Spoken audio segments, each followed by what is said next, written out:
چودھری محمد علی رضولوی صاحب کا مضمون ہے بیوی کیسی ہونا چاہیے.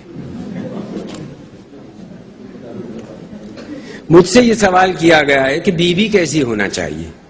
میں کہتا ہوں بری بیوی کوئی مجھ کو دکھا دے تو میں اس سوال کا جواب دوں. میں اس کا بھی دعوے دار ہوں کہ میں نے آج تک کوئی بدصورت عورت بھی نہیں دیکھی. آنکھیں رکھتا ہوں، دنیا دیکھی ہے، اگر ہوتی تو آخر میں نہ دیکھتا.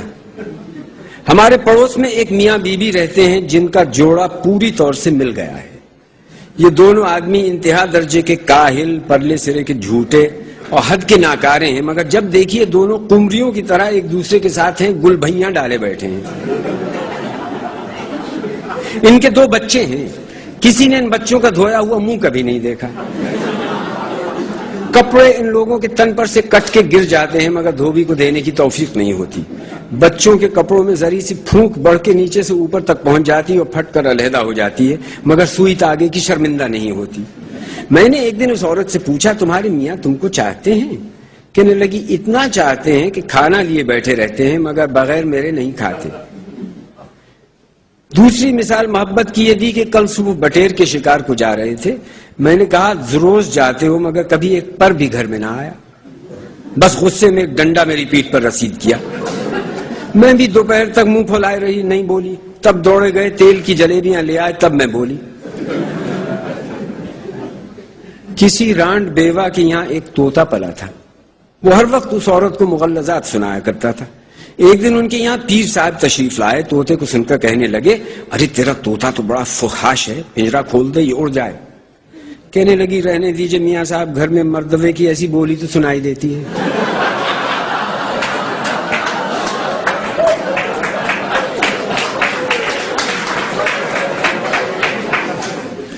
میرے ایک دوست ایک ڈپٹی صاحب کا حال بیان کرتے ہیں کہ وہ دورے پر تھے. میں ان سے ملنے گیا، معلوم ہوا کہ ڈپٹی صاحب غسل فرما رہے ہیں. یہ بیٹھے رہے. جب دیر ہوئی تو انہوں نے پھر دریافت کیا، معلوم ہوا ابھی تک غسل میں ہیں. سرکاری کام تھا جس کے ناتمام رہ جانے میں دونوں کی بدنامی تھی.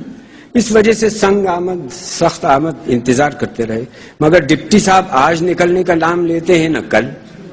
ان کی آنکھیں قل ہو اللہ پڑھ رہی ہیں مگر ان کی برآمدگی کی کوئی صورت نہیں دکھائی دیتی. خیر گھنٹوں کے بعد طلبی ہوئی تو کیا دیکھتے ہیں کہ ڈپٹی صاحب دفتر کے پاس کرسی پر بڑی شان سے تشریف فرما ہے، مثلوں کا ڈھیر لگا ہے مگر خالی پتلون اور کھڑامے پہنے بیٹھے ہیں.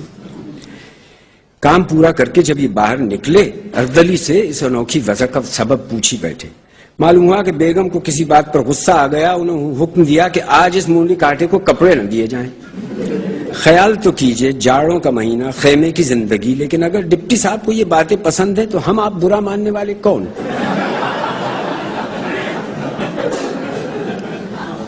پیٹر پنڈر نے لکھا ہے کہ اسکاٹ لینڈ میں میں نے ایک شخص کو دیکھا کہ اپنی بیوی کو مارتا ہے. مجھے ایسا جوش پیدا ہوا کہ میں گھر میں گھس گیا اور اس عورت کو بچانے لگا. میرا یہ کرنا تھا کہ دونوں میرے اوپر پلٹ پڑے اور مجھ کو باندھ کے باہر کر دیا. لیجئے صاحب ہم تم راضی تو کیا کریں قاضی. کیوں صاحب اگر کسی کو فتنہ و فساد والی زندگی پسند ہے اور ایسا ہی شریک زندگی بھی پسند ہو تو ہماری آپ کی پسندیدگی یا ناپسندیدگی کیا چیز ہے؟ آپ کو اکثر اس طرح کی باتیں سننے کا اتفاق ہوا ہوگا، ارے یا الہی یہ ہاتھ تھکے، تن تن کو ٹپکے، مچمچاتی کھاٹ نکلے، تب میرے دل میں ٹھنڈک پڑے. اڑوسی پڑوسی ادھر ادھر کھڑے نفرین کر رہے ہیں کہ بھائی کیا برے لوگ ہیں، کیا کتے بلی کی زندگی بسر کر رہے ہیں. لیجیے صاحب شور و شغب مٹ گیا. میاں نکل کر اپنے کام پر چلے گئے. بھی ہمسائے کچھ تو ہمدردی کرنے کے خیال سے اور کچھ زیادہ ٹوہ لینے کی کھڑکی کی طرف سے اندر داخل ہوئے. دیکھا کہ ایک طرف کا گال سوجا ہوا ہے، آنکھوں کی لالی باوجود منہ دھونے کے ابھی مٹی نہیں ہے. حال تو سب پہلے سے جانتی تھی مگر انجان بن کر پوچھنے لگی ہیں بہن کیا ہوا؟ جواب ملا بہن کیا کہیں، آپ ہی لڑے، آپ ہی خفا ہو کر چلے گئے.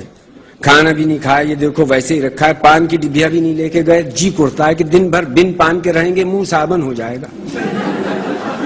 لیجیے صاحب یہ تو گئی تھی کہ وہ میاں کی اگر ایک برائی کریں گی تو ہم 10 کریں گے. وہاں رنگ ہی دوسرا دیکھا. ایک میرے مرحوم دوست کہا کرتے تھے کہ بیوی کے ناز و انداز ہر طرح کے اٹھائے جا سکتے ہیں لیکن ایک بات ناقابل معافی ہے، وہ یہ کہ یہ لوگ کبھی کبھی مر جاتی ہیں. اس کے مقابل میں دوسرا قصہ یہ کہ ایک صاحب نے بیان دیا کہ میری بیوی 2 ہی برس کے اندر داغ مفارقت دے گئی. ذرا سا لڑکا ایک پھوسڑا اپنی نشانی چھوڑ گئی. میری ایک بڑی سالی تھی جو شاید اسی انتظار میں پہلے سے رنڈاپا کہہ رہی تھی. خوش دامن صاحبہ کہنے لگیں میاں تمہاری سالی موجود ہے، اگر عقد کر لیتے تو مردہ رشتہ پھر زندہ ہو جاتا۔ میں نے بھی سوچا جب وہ جوان جہان نہ رہی تو یہ ادھیڑ کیا رہے گی، لاؤ کر بھی لو۔ لڑکے کی خالہ ہے، بچہ بھی پل جائے گا، جہیز بھی اچھا خاصا ہاتھ لگ جائے گا، ان کے مرنے کے بعد انشاءاللہ تعالی ہم اپنی ہمسن ڈھونڈ لیں گے۔ لیجئے صاحب عقد ہونے کو ہو گیا، مگر وہ آج مرتی ہیں نہ کل، وہ تو پہلے ہی سے بوڑھی تھی، میرے بھی دانت گر گئے، مگر وہ جانے کا نام نہیں لیتی۔ ادھر میں کہیں سفر کو تیار ہوا، ادھر وہ امام ضامن لیے ڈیوڑی پاس پہنچ گئی۔